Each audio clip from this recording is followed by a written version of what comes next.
Bonjour tout le monde. Eh bien aujourd'hui, notre sujet, c'est un sujet, assez intéressant. Faut-il manger toujours en fonction de sa faim et de son rassasiement? C'est une question intéressante parce que, nous l'avons constaté sur Line Coaching, bien des personnes qui ont l'habitude de fonctionner dans le contrôle, eh bien, auparavant étaient obnubilées par les questions de diététique. Et il fallait pas manger ceci, il fallait pas manger cela, en fonction des protéines, des lipides, des glucides, des oligo-éléments, il fallait manger telle proportion, et cetera. Tels aliments étaient mauvais, tels aliments étaient bons. Donc ils fonctionnaient beaucoup comme ça et avaient une vie très compliquée, pour pouvoir, manger.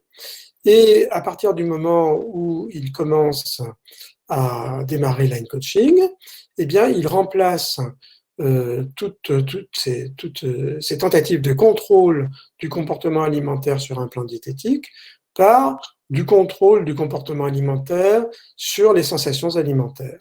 Donc là, ça devient, il faut ne jamais manger quand on n'a pas faim, il faut toujours manger quand on a faim, il faut toujours s'arrêter quand on est rassasié, il faut pouvoir évaluer ce rassasiement d'une façon extrêmement précise pour savoir à la bouchée près à quel moment il faut s'arrêter. Voilà. Donc finalement, eh bien, c'est ce que nous avons appelé faire line coaching comme un régime et avoir à peu près les mêmes soucis que lorsque on était obnubilé par la diététique. Donc, ben voilà, je crois que il y a pas mal de problèmes autour des sensations de faim et de rassasiement, quand il faut les écouter, quand il ne faut pas les écouter, est-ce qu'on peut se permettre de ne pas les écouter, qu'est-ce qu'on fait à ce moment-là, comment on se débrouille, voilà. Ben maintenant c'est à votre tour, j'attends vos questions.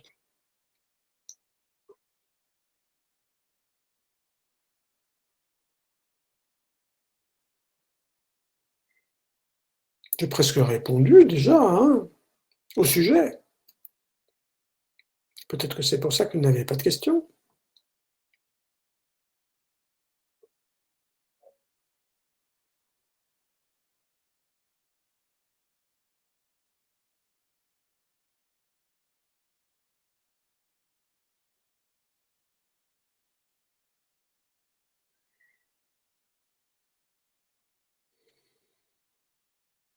Si vous n'avez pas de questions, vous pouvez aussi exprimer votre point de vue, la façon dont vous vivez vos sensations alimentaires, la façon dont le problème peut se poser pour vous. Alors, Muriel. Hier soir, je me suis mise à table pour manger, j'ai grignoté. Je ne me suis pas mise à table pour manger, j'ai grignoté. À la fin du film, compulsion. Que s'est-il passé? Ah, qu'est-ce qui s'est passé? Ben, j'en sais rien. Non. Alors, j'en ai pas la moindre idée. Donc vous avez grignoté, c'est-à-dire on ne sait pas vraiment ce que vous avez grignoté. Est-ce que vous avez grignoté du popcorn, des carottes? On ne sait pas, hein. Il va falloir préciser votre question, Muriel. À la fin du film, vous avez eu une compulsion. Là non plus, je n'ai pas du tout la moindre idée de pourquoi vous avez eu une compulsion. Est-ce que c'est le film qui vous a bouleversé, qui a créé des émotions? Est-ce que vous avez eu une envie de manger émotionnelle? Est-ce que ce film vous a rappelé des situations personnelles, par exemple, hein? Ou bien, est-ce que c'est un rapport avec le fait que vous avez mangé dans votre grignotage des aliments que vous considérez comme interdits et donc, à la fin du film, eh bien, la culpabilité, à avoir mangé ces aliments-là, a déclenché la compulsion, peut-être. Alors vous précisez. Ben non, vous précisez rien. Ah, grignoter du fromage interdit. Ah ben voilà, très bien, grignoter du fromage interdit. Donc vous avez grignoté du fromage, il ne faut pas grignoter du fromage et donc vous avez ruminé le fait que vous avez grignoté du fromage pendant tout le film. Je suppose que ça vous a complètement gâché la vision du film et puis à la fin, vous avez fait une compulsion et ben voilà, c'est ça qui s'est passé, hein? c'est la culpabilité. La culpabilité crée la compulsion. Hein. Vous mangez quelque chose que vous considérez comme interdit. De mon point de vue, le fromage, c'est très bien. Hein, je ne vois pas où est le problème. Vous pouvez faire le soir, par exemple, un repas de fromage. Alors, grignoter, pour moi, le sens de grignoter, c'est je mange machinalement, sans prêter véritablement attention à ce que je mange. Par exemple, on grignote du pop-corn dans une séance de cinéma. Hein, ou bien je grignote n'importe quoi en regardant la télévision, en l'occurrence, c'est ce qui s'est passé. Par contre, le contraire du grignotage, c'est l'encas, c'est le fait de faire un petit repas, un encas, et à ce moment-là, vous profitez de ce que vous mangez du fromage, très bien, vous le savourez, vous l'appréciez, vous trouvez qu'il est bon, et le fait de trouver qu'il est bon, eh bien, fait que ce fromage passe bien. Et si possible, vous en mangez la quantité correspondant à votre appétit, et vous vous arrêtez quand vous n'avez plus envie de fromage, et puis vous regardez tranquillement votre film, et là, il n'y a pas de compulsion. La compulsion vient du fait de la culpabilité. Quand vous culpabilisez d'avoir mangé du fromage, eh bien, la culpabilité est une émotion extrêmement pénible, et il faut aussi calmer cette culpabilité. Et donc, vous faites une envie de manger émotionnelle. Vous mangez pour calmer l'émotion, la culpabilité, la honte, la colère d'avoir mangé, l'anxiété de grossir. Et à ce moment-là, vous êtes dans un enchaînement, vous ne pouvez plus vous arrêter. Est-ce que ça correspond à ce que vous avez ressenti, Muriel?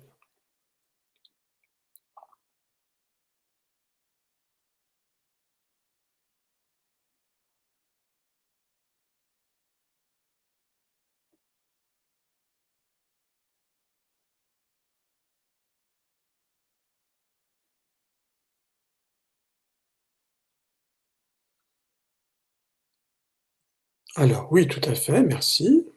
Très bien. Alors qu'est-ce qu'il faut faire, hein? Qu'est-ce qu'il faut faire dans un cas comme ça? Eh bien, là, on voit très, très clairement qu'il faut pouvoir remplacer le grignotage inconscient, où on mange inconsciemment. En fait, ce qu'on fait dans le grignotage, si vous voulez, c'est qu'on sait qu'on est coupable de manger ce qu'on mange. Et on essaie de ne pas penser à cette culpabilité et donc de mettre de côté cette culpabilité pour avoir quand même le plaisir. Mais on n'y arrive pas. Ça n'est pas possible. Et donc, on a quand même la culpabilité, on n'arrive pas à l'écarter, et cette culpabilité finit en compulsion. Alors, dans le programme Line Coaching, eh bien, on vous fait travailler sur le fait que tous les aliments sont bons. Il n'y a pas d'aliments interdits. Il n'y a pas d'aliments qui seraient fondamentalement mauvais ou il n'y a pas d'aliments qui seraient grossissants en soi. Le fromage n'est pas grossissant en soi. Ce qui est grossissant, c'est le fait de manger globalement trop à l'échelle de la semaine. Si vous mangez plus que votre appétit d'une façon systématique, eh bien, à ce moment-là, eh bien, vous allez grossir si vous le faites régulièrement, bien sûr. Si vous mangez plus que votre appétit, mais une fois de temps en temps, par exemple, le sujet du jour aujourd'hui, c'est faut-il toujours manger en fonction de sa faim et de son rassasiement? Eh bien, par exemple, si vous mangez sans tenir compte du rassasiement beaucoup plus que vous indique votre rassasiement, vous indique votre appétit, eh bien à ce moment-là, vous mangez trop. Mais est-ce que c'est grave de manger trop? Non, c'est pas grave. Il y a toute une série de circonstances où on peut manger trop. On peut manger trop, par exemple, eh bien, pour des raisons sociales. On est invité chez des amis, ils ont mis les petits plats dans les grands, et on fait honneur au repas. Et la plupart du temps, on a déjà plus faim. Quelquefois, on a déjà plus faim au moment de l'entrée. D'autres fois, on a plus faim au moment du plat principal. Puis d'autres fois, on a plus faim au moment du fromage, et d'autres fois, eh bien, alors voilà, si on a plus faim au moment du fromage et qu'il y a encore un dessert, ben comment on fait? refuser un dessert maison? Est-ce que c'est vraiment possible? Non. Eh bien, on va goûter, on va peut-être pas prendre un grand bout, on va demander un petit bout, mais on va manger plus que son appétit. On va avoir dépassé son seuil de rassasiement. Est-ce que c'est grave? Non. Pourquoi c'est pas grave? C'est parce qu'après, une fois qu'on a dépassé le seuil de rassasiement et donc qu'on a trop mangé, eh bien, on n'a plus d'appétit, on n'a plus faim. Et on n'a plus faim pendant un peu plus longtemps que d'habitude, parce que, ben voilà, on a bien mangé, on est bien nourri, et que la faim ne revient pas si vite. Et à ce moment-là, qu'est-ce qu'il faut faire? Eh bien, là, on se met à respecter à nouveau sa faim, c'est-à-dire à attendre que la faim vienne pour manger à nouveau. Et à ce moment-là, donc, eh bien, le fait qu'on ait trop mangé à un repas, trop mangé dans une compulsion, ou bien trop mangé lors d'une collation ou d'un encas, n'a pas d'importance, parce que ensuite on revient à ses sensations alimentaires. Donc, ne pas respecter ses sensations alimentaires n'est pas grave si c'est pas quelque chose de permanent. Ça devient embêtant si c'est quelque chose de permanent. Alors, Corinne. Je commence tout juste le programme. Ah, c'est gentil de m'avertir. Comme ça, je comprends que, il y a plein de choses que vous ne savez pas. Habituellement, si je mange à 20h, mais que j'ai faim avant, ou si je n'ai pas faim à ce moment-là, comment faire lorsqu'on est en couple et comment faire lorsqu'on n'a pas les mêmes envies? Ah, voilà. Ah oui, c'est compliqué. Alors, tout d'abord, les problèmes d'horaire. Il est important, dans un pays comme la France, et dans pratiquement tous les pays du monde, sauf, disons, les pays anglo-saxons, que je mettrai un peu de côté, de manger d'une façon conviviale. C'est très important parce que le plaisir à manger, eh bien, est beaucoup plus important si on partage. Si on mange dans son coin, c'est pas tout à fait pareil. Alors, donc, la convivialité, c'est la façon normale, naturelle de manger. Le partage, c'est ça, la façon naturelle de manger. Et pour pouvoir manger dans le partage, il faut se mettre d'accord sur des horaires. Alors, on se met d'accord, par exemple, sur 20 heures. OK. Alors, ce que vous allez apprendre dans le programme, eh bien, c'est d'avoir faim à la bonne heure. Et pour ça, vous allez faire un travail sur votre faim, sur votre rassasiement, sur la dégustation, sur la dédiabolisation de tous les aliments. Et au bout du compte, normalement, si tout se passe bien, vous devriez reconstruire ce qu'on appelle des appétits prévisionnels. Les appétits prévisionnels, c'est cette capacité à faire venir la faim à l'heure qu'on veut. Donc, je sais que d'habitude, je mange à 20h, et idéalement, il faudrait que j'ai faim à 20h. Alors, comment on fait? Eh bien, on se sert du rassasiement. Au repas d'avant, c'est-à-dire au déjeuner, eh bien, quand tout va bien et qu'on a une bonne régulation alimentaire, le rassasiement vient au bon moment, c'est-à-dire au moment qui va vous permettre de dire « Ah, là, je sens que j'ai assez mangé pour le moment et que normalement, je ne devrais je ne devrais pas avoir faim avant le dîner, avant 20h. » Donc, ça marche comme ça. Donc, on sait jouer avec son rassasiement. Le rassasiement, c'est une sensation, le rassasiement global, c'est-à-dire le moment où on sent qu'on a assez mangé pour le moment, eh bien, est une sensation qu'on a de type conditionné, c'est-à-dire une sensation apprise. Évidemment, si vous faites 8 repas par jour, comme 8 à 10 repas par jour, comme on fait par exemple en Asie du Sud-Est, ou bien si vous faites 2 repas par jour, comme on faisait par exemple au Moyen-Âge ou qu'on fait encore dans beaucoup de monastères, par exemple, classiquement dans les monastères, autrefois, je ne sais pas comment c'est maintenant dans les monastères, mais autrefois, il y avait un repas du matin, un repas du soir. Donc on mangeait toutes les 12 heures. Eh bien, évidemment, le rassasiement ne venait pas au même moment que le rassasiement quand on fait 10 repas. Donc, il y a une affaire d'habitude alimentaire qui fait que le rassasiement s'adapte à vos habitudes alimentaires. Alors, tout ça, évidemment, eh bien, ça se construit peu à peu en fonction de vos habitudes alimentaires et en fonction de la capacité que vous avez à bien repérer vos sensations alimentaires. Alors, voilà pour les horaires. Ça va se reconstruire, donc voilà, Corinne, ne vous inquiétez pas, tout ça va se reconstruire et bientôt, j'espère, vous serez capable de manger au déjeuner ce qu'il faut pour aller jusqu'au goûter et du goûter pour aller jusqu'au dîner. Ou bien, si vous n'aimez pas faire des goûters, pour manger plus au déjeuner pour que ça vous amène au dîner. Deuxième problème, qui est complètement différent, eh bien, c'est comment faire si on n'a pas les mêmes envies. Alors là, c'est un problème assez délicat, parce que c'est assez courant qu'on n'ait pas les mêmes envies. Soit parce que les gens n'ont pas les mêmes envies, ils n'aiment pas les mêmes choses. Il y a des gens qui aiment certains aliments et d'autres qui en aiment d'autres. Et puis aussi parce que le repas du soir, c'est le repas qu'on fait en commun, mais par exemple, le repas de midi, on ne l'a pas pris ensemble.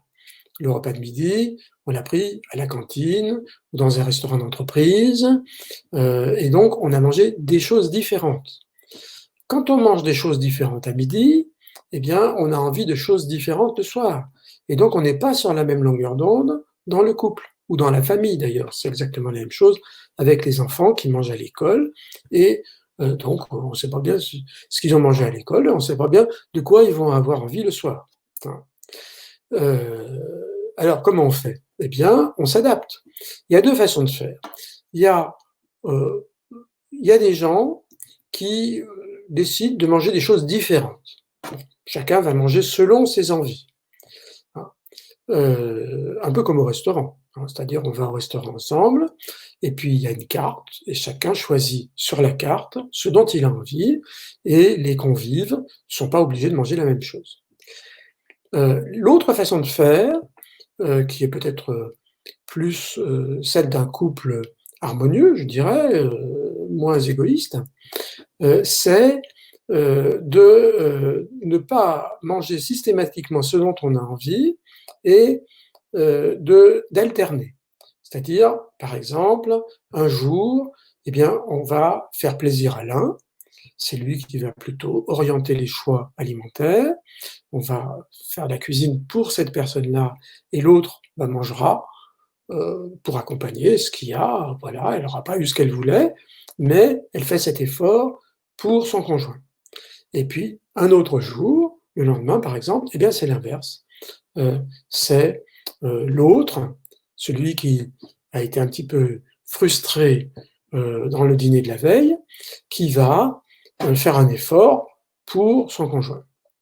Donc, si vous voulez, dans la vie, on n'a pas toujours la possibilité de réaliser toutes ses envies. De toute façon, même si, en dehors de tout ça, on ne mange pas toujours selon ses envies. Bien souvent, on s'adapte aussi à ce qu'il y a de disponible, tout simplement. On peut avoir envie de quelque chose et ne pas pouvoir l'avoir parce qu'il n'y en a pas. Mais qu'est-ce qui se passe dans un cas comme ça? C'est ça aussi, c'est une situation très intéressante. J'ai eu envie d'un certain plat, je sais pas, par exemple une blanquette de veau avec des pommes de terre, ou bien j'ai eu envie d'un poisson avec peut-être une garniture de légumes, eh bien je l'ai pas eu. Eh bien, le lendemain, très probablement, j'aurais un peu plus envie de mon poisson avec sa garniture de légumes. Et si je l'ai encore pas, c'est pas dramatique, je mange encore là ce que j'ai pas vraiment eu, ce que je n'ai pas choisi, mais j'ai encore un peu plus envie de mon poisson qui ça commence à me taquiner. Je me dis j'espère que je vais bien finir par avoir mon poisson. Et donc, à un moment, je me débrouille pour l'avoir. Quand on est juste en couple, c'est assez facile. On dit j'ai vraiment envie de manger ceci ou cela. Est-ce que tu es d'accord pour que demain on mange ça, voilà, par exemple. Donc, on fait des concessions mutuelles et ça n'est pas dramatique de ne pas avoir systématiquement exactement ce dont on a envie. on peut faire aussi mauvaise fortune, bon cœur, voilà. Mais vous voyez bien que donc les envies croissent tant que on n'y répond pas. Et c'est d'ailleurs exactement ce qui se passe quand on fait un régime. Hein. Au début, quand vous faites un régime, bon, vous n'avez pas du tout ce que vous avez envie de manger, mais ça passe à peu près bien. Hein. Donc vous mangez autre chose, voilà. Oh, excusez-moi, j'ai fait du bruit. Vous mangez autre chose, et puis bon, voilà, c'est comme ça, c'est le régime. Et puis, plus le temps passe, plus vos envies de ce dont vous êtes privé augmentent, jusqu'au moment où vous finissez par craquer, et c'est comme ça que les régimes prennent l'eau. Alors, ensuite, Michel, je ne sais pas gérer comme je veux les aliments interdits et que j'ai achetés, bien sûr, et donc je mange beaucoup trop parce qu'après, je devrais me surveiller. Je devrais me surveiller, faim, satiété. Je n'ai pas vraiment parfaitement compris ce que vous voulez dire. Hein. Alors, les aliments interdits, vous les achetez, d'accord, et quand vous les achetez, vous en mangez trop. Ah ouais, d'accord. Et vous en mangez trop parce qu'après, vous savez que vous devrez ne plus en manger. C'est ça que je comprends de ce que vous dites. Hein. Après, vous rajoutez faim, satiété, je n'ai pas bien compris. Alors, bah oui, c'est exactement le mécanisme de la restriction cognitive. Hein. Il y a des aliments qu'on s'interdit, on finit quand même par les avoir, ils peuvent être sous la main. Comme ils sont interdits, on en mange trop, et une des raisons pour lesquelles on en mange trop, c'est qu'on se dit, c'est la dernière fois. Après, ça va être interdit. Après, je serai sérieuse. Hein. Et ben voilà, vous êtes sérieuse et vous ne les mangez pas. Sauf que ben, c'est pas comme ça que ça se passe. Et vous en rachetez manifestement, et vous en mangez toujours trop. Hein. Et du coup, ben, comme vous en mangez trop, ben, vous ne pouvez jamais vraiment manger selon la faim et la satiété. À l'inverse, s'il n'y avait pas d'aliments interdits, si ce que vous appelez des aliments interdits, comme par exemple du chocolat, disons, si vous aviez le droit d'en manger quand vous voulez, donc la question serait très différente. La question ne serait pas est-ce que j'ai le droit de manger du chocolat? Ça serait est-ce que j'ai envie maintenant, en ce moment, à cette heure-ci, de manger du chocolat? Voilà. Parce que je peux en manger quand je veux. Alors, peut-être tout de suite, ou peut-être pas tout de suite, peut-être plus tard. Là, pour l'instant, eh bien, comme je sais que je peux en manger quand je veux, eh bien, là, tout de suite, ça ne me dit pas grand-chose. Peut-être tout à l'heure, ou peut-être demain. Enfin, je verrai, quand j'ai envie. Hein. Donc, quand on enlève cet interdit, et qu'on sait qu'on peut manger quand on veut, eh bien, on se pose la question de qu'est-ce que j'ai vraiment envie de manger maintenant? D'abord, est-ce que j'ai envie de manger? Est-ce que j'ai faim? Et qu'est-ce que j'ai vraiment envie de manger? Vous seriez surprise du nombre de personnes qui ont fait l'end-coaching et qui, au départ, étaient très avides d'un certain nombre d'aliments, comme par exemple le chocolat, les gâteaux, les bonbons, les biscuits, etc. Ou bien, au contraire, des trucs comme la charcuterie, le fromage, donc plutôt côté salé. Et donc qui avaient très très envie de ces aliments-là, et pour qui ça leur paraissait irrésistible. S'il y en a, je ne peux pas faire autrement que de leur sauter dessus. Hein, il y en a, donc forcément j'en mange. Donc il faut pas qu'il y en ait. Hein, ils étaient vraiment dans cette problématique-là. Eh bien, à partir du moment où ils ont fait les exercices de life coaching et qu'ils sont arrivés à cette situation de je peux manger ces aliments quand ça me chante, et la question c'est de savoir est-ce que ça me chante maintenant? Eh bien, ils se rendent compte qu'après avoir mangé du chocolat, après avoir mangé du fromage, après avoir mangé de la charcuterie, du pâté, des choses comme ça, hein, eh bien, j'ai plus envie de continuer. C'est-à-dire, il y a une limite à mon appétence pour le chocolat. On a un exercice exprès, sur mesure, pour vous faire bien intégrer ce que je suis en train de vous dire. Donc, je me rends compte que bien, j'ai saturé avec le chocolat et que le chocolat, ça me dit plus rien pour le moment. Ça va revenir, un petit peu plus tard, dans un jour ou deux, ou dans 3, ou dans 4, j'aurai de nouveau envie du chocolat. Mais là, tout de suite, j'en ai plus envie. Et de quoi j'ai envie? Eh bien, il y a un certain nombre de personnes qui ont fait de la coaching qui se rendent compte que ce dont elles ont envie à ce moment-là, c'est plutôt d'aliments légers, de légumes, de fruits, voilà, de choses un peu légères, parce que les choses lourdes, eh bien, elles les ont eues et ça leur dit plus rien sur le moment. Et donc, à ce moment-là, eh bien, qu'est-ce qui se passe? Eh bien, des fois, on mange du chocolat, des fois, on mange des légumes, toujours avec appétit, c'est-à-dire que ces légumes, ça n'est plus un pensum, ça n'est plus une obligation de régime. Je les mange parce que j'ai envie de ça, parce que je les trouve bons. Hein. Et c'est vrai que des haricots, par exemple, avec une petite noix de beurre, eh bien, quand ils sont un petit peu croquants, quand ils sont frais, eh bien, c'est tout à fait délicieux. C'est délicieux parce que vous en avez le désir. Hein. Et si on vous donne des haricots alors que vous avez envie de chocolat, eh ben non, ça ne marche pas. Hein. Mais si on vous donne du chocolat alors que vous avez envie d'haricots, ben ça ne marche pas non plus. Ok, Michel? Alors, Coco, c'est le retour à la maison qui est compliqué autour de 18 heures. Alors, moi, plus d'enfants à la maison, je vis en solo, donc je peux manger à 18 heures, à 18h30 et éviter de grignoter. Bonne mauvaise idée. Oh, bon, alors je vois pas pourquoi ça serait une mauvaise idée de manger à 18 heures. Vous savez qu'il y a des pays où on mange toujours à 18 heures. Par exemple, si vous allez faire un petit tour du côté de l'Autriche, dans le Tyrol, par exemple. Ça m'est arrivé il y a quelques années d'aller passer des vacances dans le Tyrol. J'arrive dans un hôtel et on me dit, à l'hôtel, on me dit, ben voilà, le dîner est servi à 17h30 et à 18h30, ben, il n'y a plus de service. Hein. Donc, c'est fini. Il faut manger à 18h. C'est comme ça, c'est l'heure normale. Hein. Donc, si vous avez faim à 18h, ne vous cassez pas la tête, mangez à 18h. Alors, j'en profite pour dire un petit mot sur les fins de journée, parce que souvent, ben, c'est ce qui ressort un peu de ce que vous dites. Hein, attendez, je n'ai pas affiché votre question. Ce qui ressort un peu de ce que vous dites, c'est que c'est le retour à la maison qui est compliqué. Et on a peut-être l'impression que c'est pas seulement de la faim dans ce que vous dites. Hein.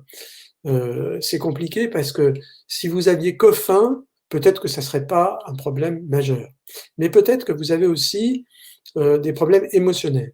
Et le soir, souvent, on a une addition de faim, parce que souvent, on fait très attention le matin à pas manger trop, on fait très attention à midi à pas manger trop, on prend pas de goûter parce que c'est pas bien de manger des goûters, et donc on arrive à 18 heures, par exemple, en ayant très faim. Et puis, c'est pas tout. Il y a eu aussi, pendant la journée, on travaille, et il y a une accumulation d'émotions. Hein, c'est assez habituel. Hein, c'est ce qu'on peut appeler de la fatigue émotionnelle. C'est pas vraiment des émotions très fortes, mais c'est juste une addition d'émotions qu'on a vécues pendant toute la journée et que on a réfréné. On a pu être en colère contre un collègue, un patron. On a pu être anxieux à propos de ceci ou de cela par rapport à son travail. Euh, on a pu être agacé, on a pu vouloir dire quelque chose et puis se dire ah ben non, il va peut-être un peu mieux pas le dire parce que là je vais trop m'exprimer et puis bon il vaut mieux peut-être laisser filer. Hein.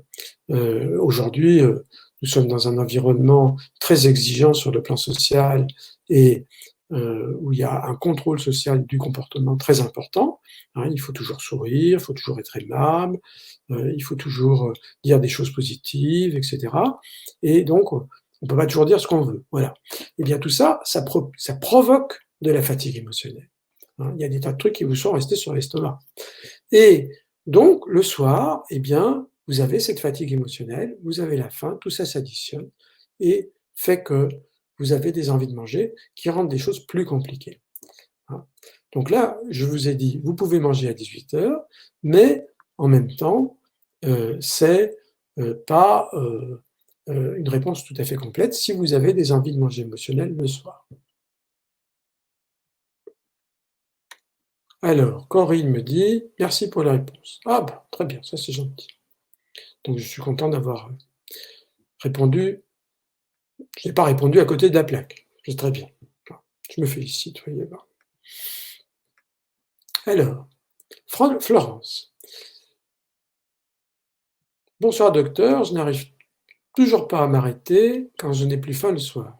Donc finir mon assiette est toujours une habitude, pas de restriction ayant faim en début de repas.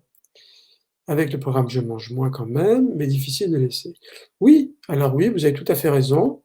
Et le problème de s'arrêter de manger et donc de laisser dans l'assiette quand on s'aperçoit que l'assiette a été trop remplie, hein, parce que bon, on ne peut pas toujours très bien calculer la taille des assiettes.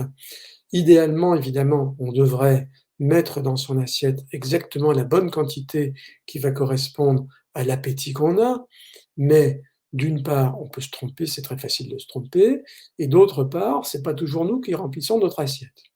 Donc, c'est facile donc d'avoir trop dans l'assiette. Et quand on a trop dans l'assiette, idéalement, le mieux qu'on puisse faire, c'est de ne pas finir son assiette.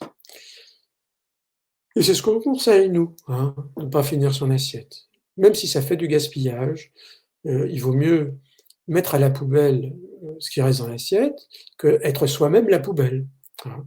Parce que finalement, c'est vous la poubelle si vous mangez au-delà de votre appétit. Hein. Cette alimentation-là ne sert plus à rien, elle n'est pas là pour vous nourrir, hein, elle n'est même pas là pour vous faire plaisir, elle n'est même pas là pour apporter du réconfort, elle est là pour rien, en définitive, elle apporte plus de réconfort, elle ne nourrit pas puisqu'on est déjà nourri, voilà, c'est une partie qui sert à rien. Mais beaucoup de gens ont été éduqués dans cette idée qu'il faut toujours finir son assiette parce que sinon c'est du gaspillage. Il y a des pays du tiers-monde où on a faim, il y a des gens, il n'y a peut-être pas besoin d'aller chercher le tiers-monde, il y a des gens au coin de la rue peut-être qui ont faim, hein, et donc il faut manger pour ne pas gaspiller. Ce qui est vraiment un raisonnement complètement loufoque si on y réfléchit. Parce que supposons que quelqu'un ait faim au coin de votre rue et que vous finissiez votre assiette. Est-ce que la personne qui a faim au coin de votre rue, ça lui fait quelque chose de bon que vous ayez fini votre assiette? Hein? Est-ce qu'elle en est contente? Je ne vois pas pourquoi elle en serait contente. Hein? Ça ne l'a pas nourrie, elle. Hein? Donc manger à la place des autres n'est pas une solution. Si vous voulez aider les gens qui ont faim, aidez les gens qui ont faim. Hein? Donnez, par exemple, à une association caritative, hein? Mais ne mangez pas à la place des autres. Alors, donc, pour l'instant, vous n'arrivez pas à laisser, et vous avez deux solutions. Premièrement, apprendre à laisser, et ça c'est une bonne chose, d'apprendre à laisser, d'apprendre à ne pas finir son assiette, d'apprendre, par exemple, quand vous arrivez au dessert, vous avez un excellent gâteau, mais vous n'avez plus faim. Et donc vous vous apercevez en dégustant le gâteau que ça n'est plus vraiment bon. Hein. C'est-à-dire, c'est trop sucré, c'est trop gras. Au début, c'était vraiment délicieux, ce sucré, ce gras, ce parfum, etc. C'était vraiment très très bon.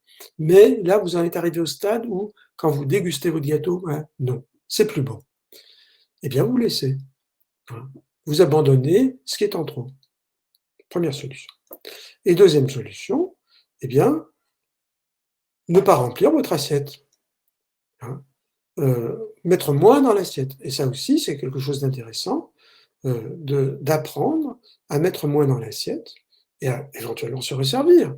Ou bien ne pas se resservir, mais faire un encas un peu plus tard. Si on s'aperçoit que finalement, en ayant réduit les portions que l'on a mangées, eh bien, on n'a pas eu assez. Hein, et qu'on ne va pas jusqu'au repas du soir, comme on n'a pas mangé jusqu'au rassasiement, eh bien, on ne va pas jusqu'au repas du soir, on a faim avant. Ben, si on a faim avant, on mange avant, pas de problème. Hein, on fait un encas.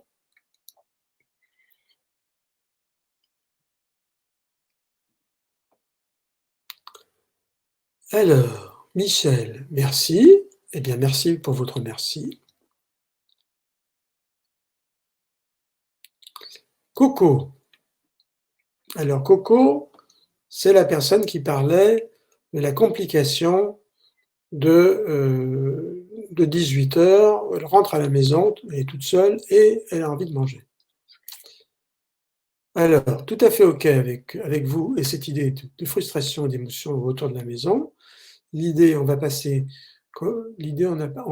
une journée difficile et donc on veut se faire plaisir. Et ouais, c'est tout à fait normal. Alors, nous avons une étape dans le programme Land Coaching qui s'appelle fin de journée et qui est vraiment le moment où vous allez pouvoir régler le problème des fins de journée. Mais cette étape, on l'a mise en fin de programme. On l'a pas mise au début du programme. Pourquoi est-ce qu'on l'a pas mise au début du programme? Eh bien, c'est comme je l'ai dit tout à l'heure, que les problèmes qui se posent en fin de journée, eh bien, sont de différents ordres. Premièrement, les problèmes de repérage de la faim et aussi du rassasiement de midi, par exemple, peut-être si on ne mange pas assez à midi. Il faut avoir déjà, pour pouvoir régler les problèmes de fin de journée, savoir bien repérer sa faim et bien repérer et répondre à sa faim, hein, et bien repérer aussi le rassasiement global, c'est-à-dire ce moment où on sent qu'on a suffisamment mangé pour le moment et donc qu'on peut s'arrêter pour le moment et que ça va nous amener jusqu'au repas suivant, soit un goûter ou un encas, ou soit le dîner. Donc il faut savoir faire ça. Et puis la deuxième chose qu'il faut savoir faire, c'est s'occuper de ses émotions. Hein. Alors, je vais vous dévoiler un petit peu des petites choses par rapport à cette étape de fin de journée, même si dans l'état actuel des choses, vous n'êtes pas forcément capable de tout réaliser. Eh bien, ce que vous pouvez faire dans cette fin de journée, eh bien, premièrement, c'est essayer de vous préparer à la soirée en métabolisant les émotions au fur et à mesure qu'elles arrivent. Au lieu de les laisser s'accumuler pendant toute la journée et finalement rentrer le soir avec un gros stock d'émotions, voilà, une grosse fatigue émotionnelle, là, ça va plus du tout. Et là, on n'a qu'une envie, c'est vraiment se jeter sur la nourriture. Alors, pour se faire plaisir et surtout pour calmer les émotions pénibles, hein, eh bien, on peut prendre soin de soi tout au long de la journée. Et une des façons de faire, c'est faire des pauses dans la journée. Alors, il y a des pauses qu'on fait d'une façon presque automatique. La pause déjeuner. Ben, quand on parle de pause déjeuner, il faut bien rappeler que dans le terme pause déjeuner, il y a déjeuner, mais il y a aussi pause. Hein. Et donc, une pause permet de se reposer. Et donc, le moment du déjeuner est aussi fait, non seulement pour se nourrir, mais pour se détendre, pour voilà, se retrouver, passer un bon moment, si possible, convivial avec ses collègues, si ça peut se faire. Voilà, et donc on se détend, on se sent mieux, on prend son souffle, et on fait un petit tour, on va marcher un petit peu si c'est possible, et voilà, c'est un moment de pause. Mais à cette pause déjeuner, on va rajouter des pauses qui ne sont pas des pauses alimentaires. Et on considère idéalement que une pause toutes les 2 heures, c'est bien. Hein, un peu comme ce que l'on propose pour les conducteurs. Lorsque vous conduisez votre voiture, on vous conseille de vous arrêter toutes les 2 heures, 10 minutes, pour faire cette pause, vous détendre, arrêter d'être crispé sur votre volant, et comme ça, on considère que vous allez éviter peut-être des accidents de la circulation. En l'occurrence, si vous travaillez, ces pauses de détente vont vous permettre peut-être, non pas d'éviter des accidents de la circulation, mais d'éviter des erreurs que vous allez faire parce que vous êtes dans un état émotionnel de stress, hein, qui fait que vous n'avez pas un jugement véritablement satisfaisant. Donc vous allez faire des erreurs professionnelles et probablement vous allez vous en apercevoir quelque temps un peu plus tard, et vous serez obligé de recommencer le travail que vous avez fait. Et donc, vous pensiez gagner du temps en ne faisant pas de pause, et en fait, vous en avez perdu, parce qu'après, il faut rectifier les erreurs, et ça vous prend bien plus de temps que la pause. Alors, dans ces pauses, qu'est-ce qu'on peut faire? Voilà, c'est quoi la pause? Alors, évidemment, il y a les petits moyens du bord, en quelque sorte. Les fumeurs fument des cigarettes, les non-fumeurs mangent de chewing-gum. Les deux descendent au pied de l'immeuble de toute façon pour prendre l'air. Voilà, c'est le truc habituel. Mais on peut faire mieux que ça. Et justement, dans le programme Line Coaching, c'est ça qu'on vous propose. On vous propose, par exemple, d'apprendre des techniques de pleine conscience. Et si vous pouvez faire une pause de pleine conscience de 10 minutes, toutes les 2 heures, eh bien, ça va vous permettre de mieux vivre vos émotions et vos pensées pénibles. Donc, la pleine conscience, c'est quoi finalement? Vous allez vous ouvrir au moment présent. Hein. Et ce qui va venir, eh bien, c'est ce qui est dans le moment présent. Et ce qui est dans le moment présent, généralement, c'est vos pensées, vos émotions du moment, c'est-à-dire du travail, les conflits qu'il peut y avoir, les difficultés, etc. C'est ça qui vient. Hein. Et la technique de pleine conscience vous enseigne la façon de laisser venir les choses sans jugement, sans chercher à les changer, sans chercher à en faire des problèmes à résoudre. D'habitude, c'est ce qu'on fait. On cherche quelque chose se passe mal, eh bien, on considère que c'est un problème à résoudre. Hein, qu'est-ce qu'il faut que je fasse pour que ça se passe mieux?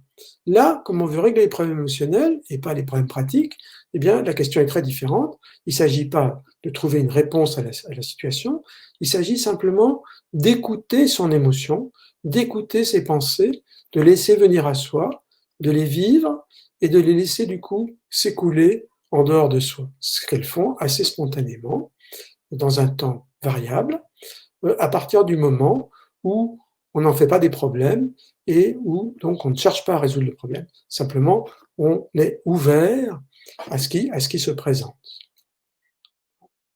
Alors, ça a l'air, je dis comme ça, hein, je vous le dis comme ça, mais ça sert à rien de vous le dire comme ça, en fait. Parce que la seule façon d'apprendre ces techniques de pleine conscience, c'est la pratique. Il faut que vous fassiez les exercices proposés dans le programme et que vous les fassiez suffisamment régulièrement, suffisamment longtemps pour que ça commence à marcher. On considère qu'on commence à avoir des bienfaits des exercices de pleine conscience au bout de quelques semaines de pratique quotidienne. Donc voilà, c'est un objectif que vous pouvez vous fixer pour apprendre à accueillir vos émotions, accueillir vos pensées pénibles, jusqu'à ce qu'elles veuillent bien vous quitter d'elles-mêmes et que vous retrouviez à ce moment-là une certaine sérénité. Donc si vous faites des pauses comme ça toutes les 2 heures, eh bien la fin de journée va être beaucoup moins difficile.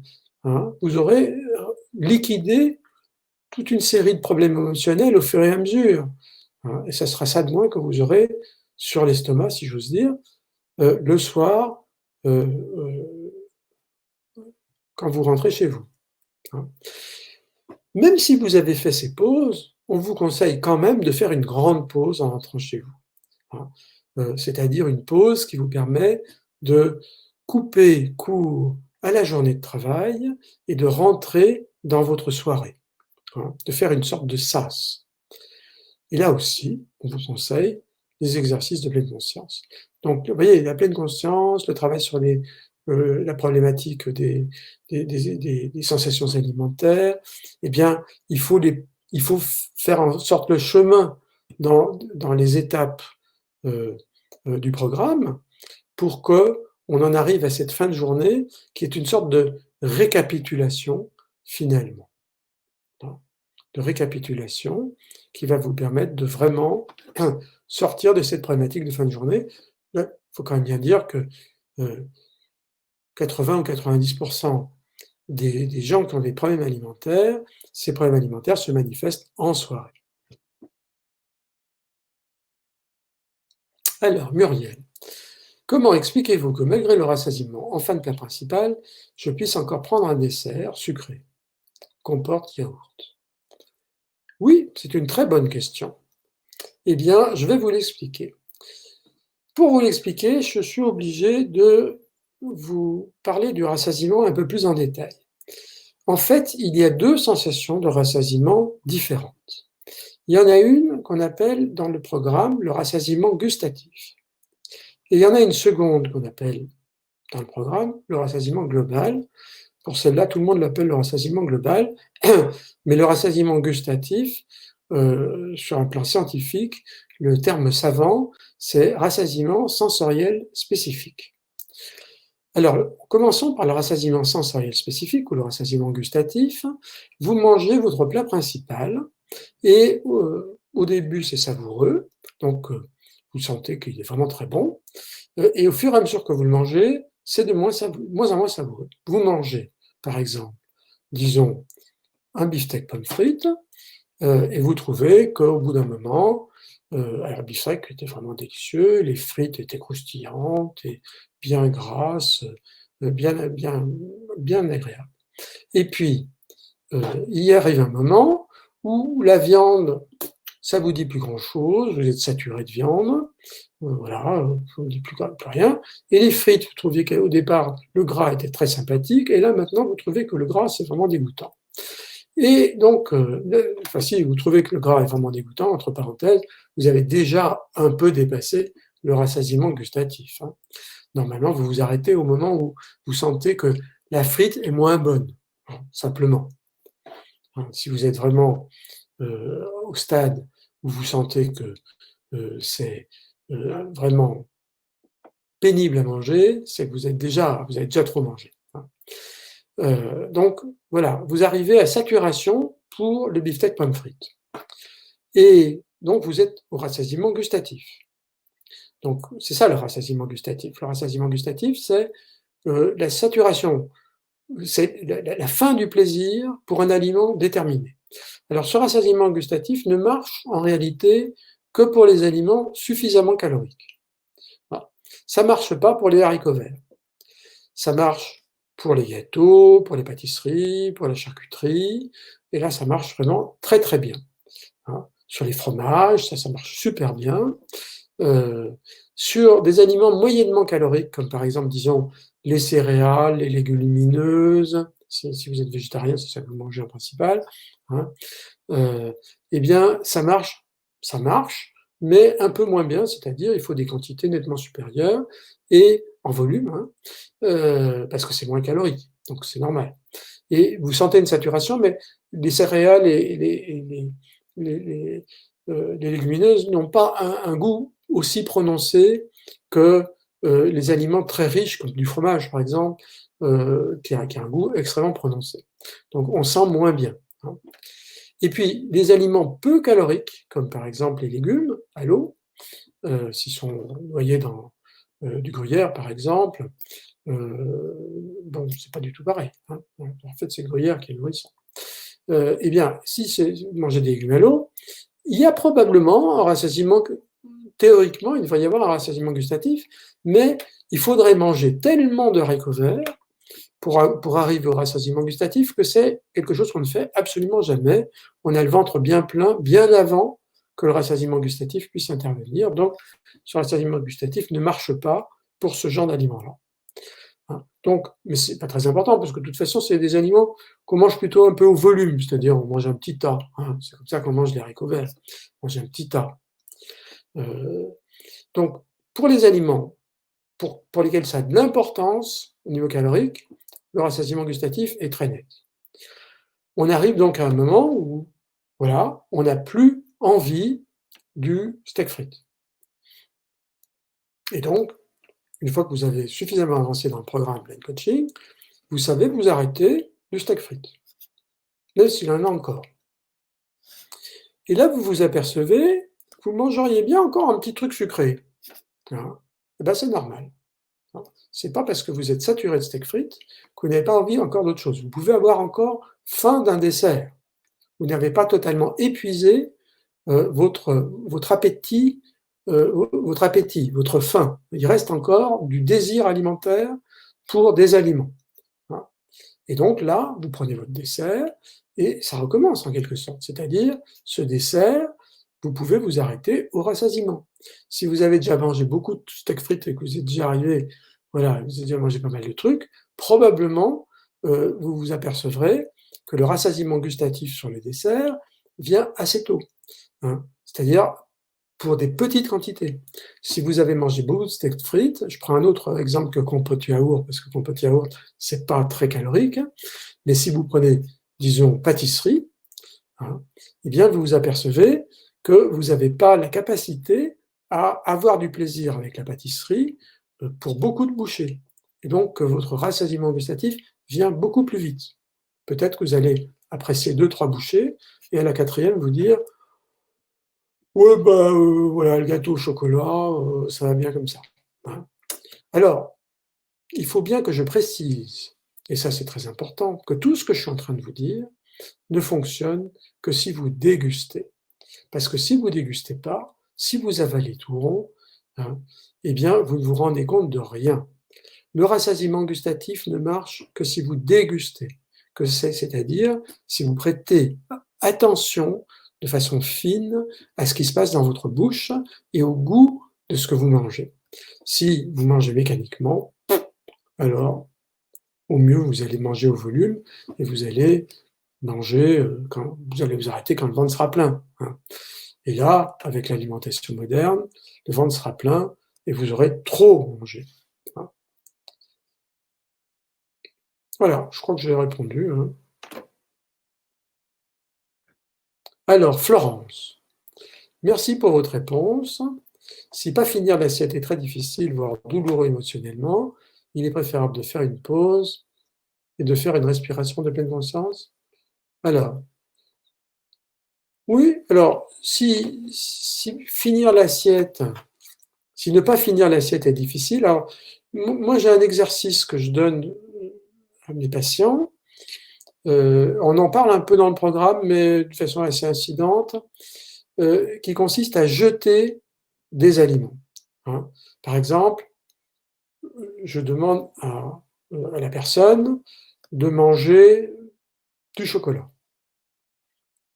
Elle arrive avec une tablette de chocolat et elle mange ce chocolat en dégustation. Et quand elle arrive au rassasiement gustatif de chocolat, eh bien, je lui demande de jeter le reste de la tablette.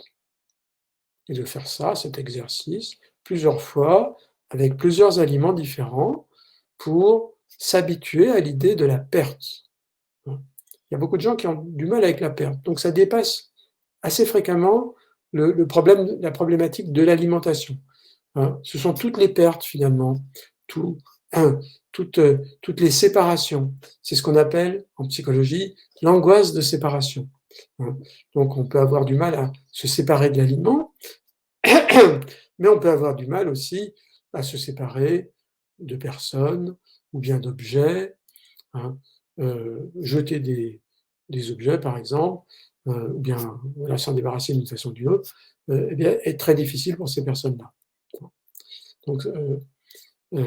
Donc cet exercice de jeter est un très bon exercice, à la fois pour les aliments, mais aussi si on a cette angoisse de séparation. Et si on n'arrive pas à jeter, si on a de l'angoisse de séparation et qu'on n'arrive pas à jeter du chocolat, on peut commencer par jeter des petits objets qui traînent chez soi et qu'on sait parfaitement inutiles, qu'on sait bien qu'on devrait jeter et qui encombrent. Et on peut commencer par jeter ça. Voilà. Par jeter, je sais pas, des vieux trucs qui servent à rien. Et c'est déjà une façon d'apprendre à vivre cette séparation avec un objet. Ça peut être un entraînement de départ. Voilà, donc on peut s'entraîner à ne pas finir son assiette. Alors, on peut aussi, bien sûr, vous avez raison, faire une pause. Ça, c'est déjà très très bien, parce que ça veut dire que si vous faites une pause, par exemple une respiration de pleine conscience, ou une pause de n'importe quelle sorte, en définitive, eh bien, vous êtes capable de vous arrêter de manger. C'est ça que ça veut dire la pause. C'est je m'arrête de manger, je regarde après la pause, je regarderai où j'en suis de mon appétit. Si je sens que je peux encore avoir du plaisir à manger ce que je mange, eh bien, peut-être que je n'ai pas totalement épuisé finalement, je ne suis pas totalement arrivé au rassasiement gustatif. Ou bien, si je sens que j'ai vraiment complètement épuisé mon plaisir, eh bien, à ce moment-là, après ma pause, eh bien, je jette le contenu de l'assiette. Ou bien, si je suis absolument incapable de jeter, je la mets au frigo. C'est ce que fait ma femme, hein, de façon générale.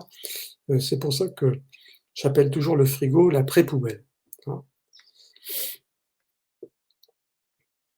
Alors, Corinne, je comprends, je déguste et ça n'est pas moi la poubelle. Voilà, vous avez tout compris, Corinne. Hein, tout à fait. C'est exactement ça.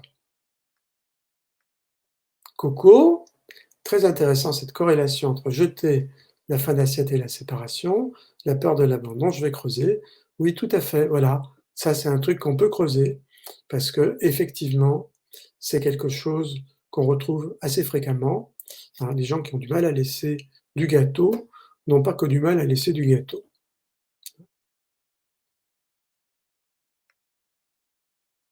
Et que donc, ça veut dire qu'il faut traiter tout ce problème d'une façon un peu globale et peut-être s'entraîner finalement à des séparations, en commençant, c'est ce que je disais dans la réponse précédente, en commençant par des petits objets, des menus objets sans beaucoup d'importance auxquels on n'est pas très attaché, mais faire le geste de jeter, de les mettre à la poubelle, de s'en débarrasser, hein, des vieux vêtements par exemple, que l'on va donner, que l'on va mettre dans ces boîtes spéciales où on met les vêtements pour les donner à des personnes qui pourraient en avoir besoin. Hein. Donc, voilà, on peut faire ça. Hein. Et puis, on peut faire, si vous allez voir un psychiatre comportementaliste ou un psychologue comportementaliste, il vous fera faire une hiérarchie, c'est-à-dire classer les séparations par ordre de difficulté. Hein. Par exemple, jeter un vieux pull dans la boîte où on jette les vêtements, ça, c'est facile. Donc, je mets un coefficient 10 sur 100. Et puis, jeter un vêtement qui est un peu plus joli et que je me dis peut-être que je pourrais le remettre un jour, mais je ne l'ai pas mis en fait depuis 4 ans et que c'est quand même juste un truc que je me dis parce qu'en fait je sais bien que je ne le remettrai jamais, c'est plus dur. Je lui mets 20 celui-là, hein, et ainsi de suite. Donc voilà. Après, je peux, dans la même hiérarchie, mettre des séparations.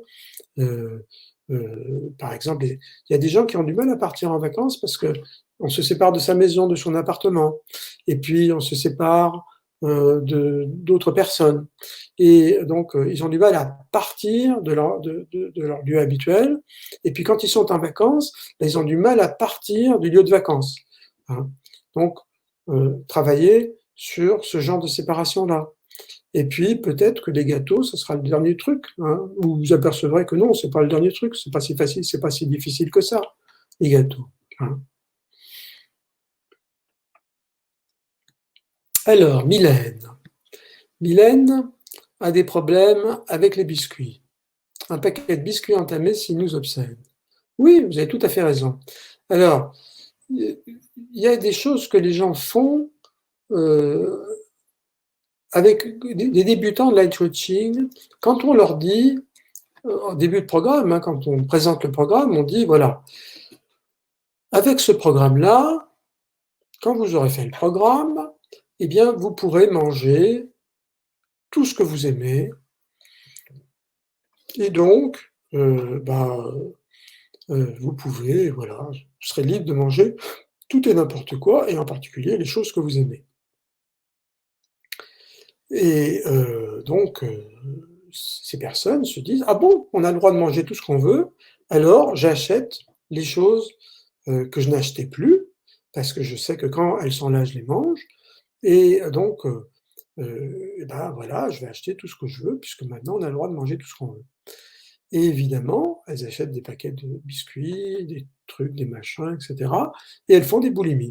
Ah, et ouais, parce qu'elles ont un peu devancé le programme, elles ne sont pas vraiment capables d'acheter pour le moment tout ce qu'elles veulent, elles ne sont pas capables de voisiner avec des paquets de biscuits qui sont là dans le placard, et donc et ben, elles leur sautent dessus. Elles sont toujours en restriction cognitive.